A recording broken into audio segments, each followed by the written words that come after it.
Hello दोस्तों, welcome back to our channel. तो जैसा कि हमने पिछले एपिसोड में देखा था, वाईटीएन ने ऑक्शन हाउस में जाने के लिए अपना रूप पूरी तरह से बदल लिया था ताकि उसे ऑक्शन हाउस में कोई भी पहचान ना सके। और इसी बीच वाईटीएन को वहाँ पे अपने फादर भी दिखे थे, जिन्हें ज्ञान फैमिली का मास्टर नीचे दिखाते हुए परेशान करने की कोशिश कर रहा था, जिन्हें वाईटीएन ने वहाँ पे सबक सिखाने के लिए उन्हें बहुत ही बुरी तरह से मारा था। और यहीं से नेक्स्ट एपिसोड की शुरुआत होती है, जहाँ मास्टर ज्ञान तो समझ चुका था कि वाईटीएन से पंगा लेने से सिर्फ और सिर्फ उसकी फैमिली की बेइज्जती ही होगी, लेकिन उसके बेटे को अभी भी वहाँ पे वाईटीएन के ऊपर बहुत ज्यादा गुस्सा आ रहा था। और जैसे ही वो दोबारा वहाँ पे गुस्से से वाईटीएन के ऊपर हमला करने के लिए आगे बढ़ता है, तो मास्टर ज्ञान ने इशारे से उसे वहीं पे रोक दिया था। अपने पिता का इशारा पाकर वो भी वहीं पे रोक गया था और वाईटीएन को धमकी देते हुए चुपचाप वहाँ से अपने पिता की तरफ निकल जाता है। जिसके बाद वाईटीएन भी वहाँ पे अपनी जगह पे आके वापस बैठ जाता है, क्योंकि अब वो ऑक्शन ऑलमोस्ट स्टार्ट होने ही वाली थी, क्योंकि उस ऑक्शन में पार्टिसिपेट करने वाले सभी लोग आ चुके थे और सभी के सभी लोग वहाँ पे काफी ज्यादा एक्साइटेड दिखाई दे रहे थे, क्योंकि लिंकबाओ पवेलियन हाउस की ऑक्शन हमेशा से बहुत ही ग्रैंड होते हुए आई है, जहाँ पे काफी सारे हाई ट्रेयर्स को भी ऑक्शन के लिए ले जाया जाता है। और अभी वाईटीएन वहाँ पे बैठा ही था कि तभी वाईटीएन की नजर वहाँ पे मास्टर लू फेंग के ऊपर पड़ती है, जो कि वाईटीएन के कहने पर वहाँ पे आ चुके थे। और इसी के साथ मिस लिंकबाओ वहाँ पे एक बहुत ही खूबसूरत एंट्री लेते हुए वहाँ से नीचे आने लगती हैं और उनकी इस कमाल की एंट्री और उनकी खूबसूरती को देखकर ऑक्शन में आए हुए सभी लोग वहाँ पे उनकी खूबसूरती में खो गए थे। और नीचे आते ही मिस लिंकबाओ वहाँ पे आए हुए सभी लोगों का वेलकम करती है और उसी के साथ वहाँ पे एक अनाउंसमेंट करते हुए बताती है कि आज के ऑक्शन के लिए हमारा लिंकबाओ पवेलियन हाउस 30 से भी ज्यादा ड्रेस को ले आया है, जो कि मुझे उम्मीद है कि आप सभी को काफी ज्यादा पसंद आने वाले हैं। और ये कहकर मिस लिंकबाओ वहाँ पे उन सभी से कहती है कि मुझे लगता है अब हमें और ज्यादा टाइम वेस्ट ना करते हुए अपनी आज के ऑक्शन को स्टार्ट करना चाहिए। जिसपे वहाँ पे आए हुए सभी लोग भी तालियां बजाते हुए जोर जोर से कहने लगे थे कि हाँ जल्दी स्टार्ट करो, अब हम लोगों से और ज्यादा इंतजार नहीं हो रहा। उन सभी लोगों की ये बातें सुनकर मिस लिंकबाओ सबसे पहला ट्रायल वहाँ पे उन सभी के सामने ले आती हैं, जो कि जू लिंक पाउडर था, जिसे एक लो ग्रेड का लेक्चर माना जाता था, लेकिन इस लेक्चर को प्रेसिडेंट एडी ने खुद रिफाइन किया था और यही बात इस लेक्चर को खास बना रही थी। मिस लिंकबाओ उस लेक्चर की स्टार्टिंग प्राइस 10,000 गोल्डन कॉइंस बताती है और उसी के साथ सभी लोगों को अपनी अपनी बोली आगे बढ़ाने के लिए कहती है। वहीं वाईटीएन उस लो ग्रेड के लेक्चर को देखकर बुरा समूह बनाते हुए कहता है, मुझे यकीन नहीं हो रहा इस तरह के बेकार के लेक्चर को भी इस ऑक्शन में शामिल किया गया है। पर अभी वाईटीएन वहाँ पे उस लेक्चर को बुरा भला कह ही रहा था, लेकिन सबसे पहले उसके पिता ही वहाँ पे उस लेक्चर की कीमत को बढ़ाते हुए कहते हैं 30,000 गोल्डन कॉइंस।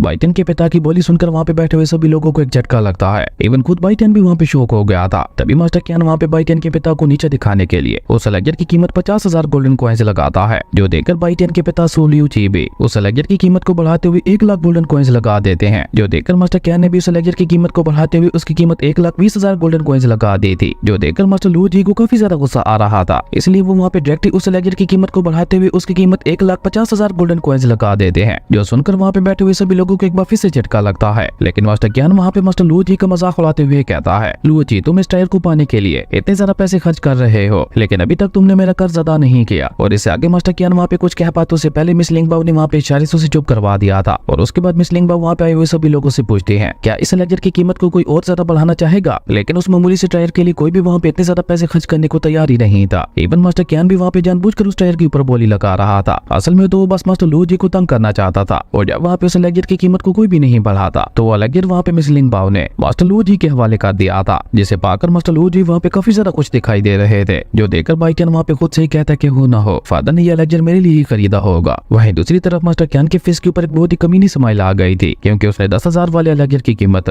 बढ़ाकर उसे 1.5 लाख तक पहुंचा दिया था, जो देखकर वाईटीएन वहाँ पे अपने पिता को याद करते हुए कहता है, फादर आप फिक्र न करें, मैं आपसे वादा करता हूँ कि हमारी सू फैमिली एक बार फिर से राइज करेगी। और ये ज्ञान फैमिली तो क्या, पूरे एंशिएंट मेडिकल कॉन्टिनेंट के अंदर कोई भी फैमिली हमारी सू फैमिली से पंगा लेने से पहले 1000 बार सोचेगी। वहीं दूसरी तरफ मिस लिंकबाओ वहाँ पे सेकंड टायर को बाहर निकालती है, जो कि एक ब्लड लोटस फ्लावर था, जिसे देखकर तो वहाँ पे आए हुए सभी लोग बहुत ही ज्यादा एक्साइटेड हो गए थे। इवन मिस लिंकबाओ ने वहाँ पे उस ब्लड लोटस फ्लावर की स्टार्टिंग प्राइस भी नहीं बताई थी, उससे पहले ही सभी लोग वहाँ पे उसके ऊपर बोली लगाने लगे थे, जो कि देखते देखते वहाँ पे बढ़ते हुए 5 लाख गोल्डन कॉइंस तक पहुंच गए थे, जो देखकर मिस लिंकबाओ के फेस के ऊपर स्माइल आ गई थी। और वाईटीएन जो कि वहाँ पे बैठा हुआ ये सब काफी खुद से देख रहा था, वो स्माइल करते हुए कहता है कि लिंकबाओ पवेलियन हाउस तो बिजनेस करने में वाकई काफी ज्यादा अच्छा है। मिस लिंकबाओ ने यहाँ पे चारों तरफ अपना चार्मिंग ऑरा फैला दिया है, जिसकी वजह से सभी लोग इसे इंप्रेस करने के लिए बोली और भी ज्यादा बढ़ाते जा रहे हैं। खैर उस ब्लड लोटस फ्लावर को वहाँ पे मिस लिंकबाओ ने 7 लाख गोल्डन कॉइंस में बेच दिया था, और उसके बाद देखते देखते उन्होंने वहाँ पे 26 टायर इसी तरह से सेल कर दिए थे, जिसके बाद 27 नंबर पे वाईटीएन के टायर की बारी आती है, जिसे बाहर निकालकर मिस लिंकबाओ वहाँ पे उस टायर की तारीफ करते हुए कहती है, इस लेक्चर को एक बहुत ही हाई ग्रेड के अल्केमी मास्टर ने रिफाइन किया है, और इस बोतल के अंदर सिर्फ एक नहीं बल्कि 21 स्पिरिट पिल्स है, जिन्हें रिफाइन करने के लिए बहुत ज्यादा मेहनत की गई है। इवन इस लेक्चर के अंदर किसी भी टॉक्सिक मटेरियल का यूज नहीं किया गया, और ये बात अपने आप में इस लेक्चर को बहुत ज्यादा खास बनाती है। वहीं वाईटीएन भी वहाँ पे अपने टायर को देखते हुए कहते हैं कि फाइनली मेरे टायर की बारी भी आ गई, अब देखते हैं इसकी कीमत कहाँ तक जाती है। मिस लिंकबाओ वहाँ पे वाईटीएन के लेक्चर की कीमत को और ज्यादा बढ़ाने के लिए उस बोतल से स्पिरिट पिल को बाहर निकालकर उसे वहाँ पे चूम लेती है। ये देखकर तो वहाँ पे बैठे हुए सभी लोग पागलों की तरह उसकी बोली बढ़ाने लगे थे। इवन वहाँ पे बैठे हुए लोग एक एक सिंगल पिल को भी बाय करने के लिए डिमांड करने लगे थे। और इसी तरह देखते ही देखते वहाँ पे बाइटियन के एलेक्जेंडर की कीमत बढ़ते हुए 5 लाख गोल्डन कॉइंस तक पहुंच गए थे, जो देखकर मिस लिंगबाओ वहाँ पे बहुत ही चालाकी से उस एलेक्जेंडर की कीमत को बढ़ाते हुए कहती है इन सभी बिल्ड्स की starting price 7 lakh golden coins है। मिस लिंगबाओ की ये बात सुनकर वहाँ पे आए हुए सभी लोग समझ चुके थे कि मिस लिंगबाओ के हाथ में जो एलेक्जेंडर है वो कोई आम एलेक्जेंडर नहीं है, वो बहुत ही ज्यादा खास होने वाला है, इसलिए तो उसकी कीमत भी इतनी ज्यादा है। इसलिए अब वहाँ पे आई हुई बड़ी बड़ी फैमिलीज भी उस एलेक्जेंडर में इंटरेस्ट लेने लगी थी, जिसकी कीमत अब वहाँ पे बढ़ते हुए 8 मिलियन गोल्डन कॉइन से भी ज्यादा बढ़ चुकी थी। ये देखकर मो फैमिली और बाकी फैमिलीज भी बीच में आने की कोशिश करती है, लेकिन किन फैमिली तो वहाँ पे उन लोगों को अपने आसपास भी नहीं आने दे रही थी, जो देखकर बाइटन भी वहाँ पे चौंकते हुए अपने मन में कहता है कि मैंने ये नहीं सोचा था कि किन फैमिली इतनी ज्यादा अमीर निकलेगी। इवन किन फैमिली को बोली बढ़ाते हुए देखकर काफी सारी फैमिलीज तो वैसे ही पीछे हट गई थी, क्योंकि वो लोग किन फैमिली के साथ अपने रिलेशन खराब नहीं करना चाहते थे, जो देखकर मिस लिंगबाओ भी वहाँ पे किन फैमिली को कांग्रेट्स कहते हुए कहती है किन फैमिली ये बेस्ट एलेक्जेंडर आपका हुआ, जिसे पाकर किन फैमिली के एल्डर भी वहाँ पे काफी ज्यादा खुश दिखाई दे रहा था। इवन मिस लिंगबाओ वहाँ पे उसे और ज्यादा खुश करने के लिए बहुत ही चालाकी से उसे वहाँ पे एक फ्लाइंग किस भी कर देती है, जो देखकर तो अब किन फैमिली के एल्डर की खुशी का कोई ठिकाना ही नहीं था। खैर उसके बाद मिस लिंगबाओ वहाँ पे एक डेथ तलिस्मैन को बाहर निकालती है, जिसके बारे में वो वहाँ पे आए हुए सभी लोगों को बताते हुए कहती है इस तलिस्मैन के अंदर बहुत ही ज्यादा मात्रा में डेथ एनर्जी मौजूद है। इवन इस डेथ तलिस्मैन को हासिल करने के लिए हमारे लिंगबाओ पवेलियन हाउस ने एक बहुत बड़ी कीमत अदा की है, क्योंकि इस डेथ तलिस्मैन को एक बहुत ही खतरनाक जगह से ढूंढा गया था। और इस डेथ तलिस्मैन की पावर के बारे में मैं आप सभी को बता दूं, ये डेथ तलिस्मैन इतना ज्यादा पावरफुल है कि ये अपने सिर्फ एक अटैक में ही 5 स्टार मार्शल आर्ट स्पिरिट रेलम के कल्टीवेटर को भी आसानी से घायल कर सकता है। मिस लिंगबाओ की ये बात सुनकर तो वहाँ पे आए हुए सभी लोग उस डेथ तलिस्मैन को लेकर बहुत ही ज्यादा एक्साइटेड हो गए थे, क्योंकि ये डेथ तलिस्मैन था ही इतना ज्यादा खास है, क्योंकि ये किसी को भी एक लाइफ एंड डेथ वाली सिचुएशन से बाहर निकलने में मदद कर सकता था। वहीं उस डेथ सोल तलिस्मैन को देखकर बाइटियन भी वहाँ पे उसकी तारीफ करते हुए कहता है कि जितना मैंने इस ऑप्शन के बारे में सोचा था, ये ऑप्शन तो उससे भी कहीं ज्यादा आगे निकली। ये डेथ सोल तलिस्मैन मुझे कोई आम तलिस्मैन नहीं लग रहा, इसके ऊपर जो ये पैटर्न्स बने हुए हैं वो तो मुझे एंशिएंट रूइंस की याद दिला रहे हैं। वहीं दूसरी तरफ मिस लिंगबाओ वहाँ पे उस डेथ सोल तलिस्मैन की कीमत 1 मिलियन गोल्डन कॉइंस बताते हुए कहती है कि इसकी starting price 1 million golden coins है, अब आप आगे इसकी कीमत बढ़ा सकते हैं, जिसपे सबसे पहले बाइट यानी उस डेथ सोल तलिस्मैन की कीमत को बढ़ाते हुए उसकी कीमत 5 मिलियन गोल्डन कॉइंस लगाता है। बाइटन की बोली सुनकर मिस लिंगबाओ की नजर भी वहाँ पे बाइटियन की तरफ चली गई थी। वहीं दूसरी तरफ किन फैमिली का एल्डर तो बहुत ही ज्यादा परेशान दिखाई दे रहा था, वो वहाँ पे उदास होते हुए कहता है कि काश मेरे पास थोड़े और पैसे होते तो मैं भी यहाँ पे इस डेथ सोल तलिस्मैन को बाय कर लेता। तभी हम देखते हैं कि वहाँ पे बैठा हुआ मो फैमिली के एल्डर उस डेथ तलिस्मैन की कीमत को बढ़ाते हुए उसकी कीमत 6 मिलियन गोल्डन कॉइंस लगाता है, जो देखकर वहाँ पे बैठे हुए किन फैमिली का एक एल्डर कहता है ये मो फैमिली तो इस डेथ सोल तलिस्मैन को खरीदने के लिए कुछ ज्यादा एक्साइटेड दिखाई दे रही है। इसका मतलब है कि अब मो फैमिली ने सच में तय कर लिया है कि वो सू फैमिली को रिप्लेस करते हुए खुद उनकी पोजीशन को हासिल कर लेंगे, क्योंकि इस डेथ सोल तलिस्मैन की मदद से ये लोग बहुत ही आसानी से सू फैमिली के हेड लू जुई को मार सकते हैं। और अगर एक बार सू फैमिली उनके रास्ते से हट गई तो मो फैमिली को नंबर 1 पे आने से कोई भी नहीं रोक सकता, जिसपे किन फैमिली का वही पहले वाला एल्डर भी हमें अपना सारे हिलाते हुए कहता है कि तुम बिल्कुल ठीक कह रहे हो। मो फैमिली बिल्कुल एक डीमन की तरह आहिस्ता आहिस्ता अपनी चाल चल रही है, और जब उन्हें अपने पंख खिलाने का मौका मिलेगा तो वो सू फैमिली को पूरी तरह से निकल जाएंगे। पर तभी हम देखते हैं कि बाइटियन मो फैमिली के अरमानों के ऊपर पानी फेरते हुए उस डेथ सोल तलिस्मैन की कीमत को वहाँ पे और ज्यादा बढ़ा देता है, जो देखकर मो फैमिली को सेलर को बहुत ही ज्यादा गुस्सा आता है। लेकिन अब उसके पास भी इतने पैसे नहीं थे कि वो इस बोली को और ज्यादा आगे बढ़ा सके, इसलिए मिस लिंगबाओ वहाँ पे अनाउंस करते हुए कहती है ये death soul talisman 7 million golden coins में इन जेंटलमैन को जाता है। वहीं बाइटन भी वहाँ पे उस डेथ सोल तलिस्मैन को अपनी स्पेस रिंग के अंदर रखते हुए मिस लिंगबाओ से कहता है कि आप इस डेथ सोल तलिस्मैन की कीमत मेरे लगेज से मिली हुई कीमत में से काट सकते हैं, जिसपे मिस लिंगबाओ भी स्माइल करते हुए हमें अपना सर हिलाती है। वहीं बाइटन की यह बात सुनकर काफी सारी फैमिलीज की नजर वहाँ पे बाइटन के ऊपर ही आ गई थी, क्योंकि उन लोगों ने ये कभी नहीं सोचा था कि उन हाई ग्रेड के एलेक्जेंडर को बनाने वाला मास्टर उनके बीच में ही बैठा होगा। खैर उसके बाद मिस लिंगबाओ वहाँ पे अनाउंस करते हुए सभी से कहती है ओके अब आप सभी लोग तैयार हो जाइए, क्योंकि अब बारी है टॉप 3 ट्रायल्स की, जो कि आज की इस ऑप्शन के सबसे खास ट्रायल्स होने वाले हैं। और ये कहकर मिस लिंगबाओ वहाँ पे एक रेड सोर्ड फिल्म को बाहर निकालती है, जिसके बारे में वो वहाँ पे बैठे हुए सभी लोगों को बताते हुए कहती है कि इस रेड फिल्म सोर्ड को हमारे लिंगबाओ पवेलियन हाउस के ही एक मार्शल वेपन रिफाइनर ने रिफाइन किया है, जिनका नाम मास्टर ची हाओ है। और आप सभी लोग जानते ही होंगे कि मास्टर ची हाओ के रिफाइन किए हुए वेपन्स कितने ज्यादा पावरफुल होते हैं। मास्टर ची हाओ का नाम सुनकर तो सभी के सभी लोग वहाँ पे उस ट्रायल को बाय करने के लिए और भी ज्यादा एक्साइटेड हो गए थे, लेकिन मिस लिंगबाओ अभी भी वहाँ पे उस रेड फिल्म सोर्ड की तारीफें करने में लगी हुई थी। तभी क्यान फैमिली का यंग मास्टर भी अपने पिता से कहता है फादर ये रेड फिल्म सोर्ड तो वाकई बहुत ही ज्यादा खास है, जिसपे मास्टर क्यान भी वहाँ पे उस रेड सोर्ड फिल्म की तारीफ करते हुए कहते हैं कि तुम बिल्कुल ठीक कह रहे हो, और अगर मास्टर ची हाओ ने खुद इस सोर्ड को रिफाइन किया है तो ये सोर्ड वाकई कोई आम सोर्ड नहीं होने वाली। और तभी हम देखते हैं कि मास्टर लुओ फेंग वहाँ पे उस रेड फिल्म सोर्ड की कीमत लगाते हुए कहते हैं 10 मिलियन गोल्डन कॉइंस,